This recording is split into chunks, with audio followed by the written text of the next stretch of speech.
Per mesi ha perseguitato la vicina di casa, importunandola e molestandola con grida, minacce e ingiurie, causandole un grave stato di ansia e paura. Per questo motivo il magistrato ha disposto il divieto di avvicinamento e il divieto di dimora nel comune di Padova per un 44enne padovano residente in zona San Paolo.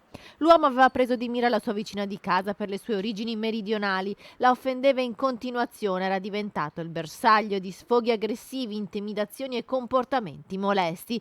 Il 44enne le aveva attaccato alla porta adesivi della Lega per rimarcare il fatto che lei venisse dal sud. Lo scorso gennaio la donna era intervenuta per sostenere un'altra vicina di casa che si stava lamentando per i comportamenti molesti del 44enne e per questo lei e il compagno erano stati addirittura minacciati di morte.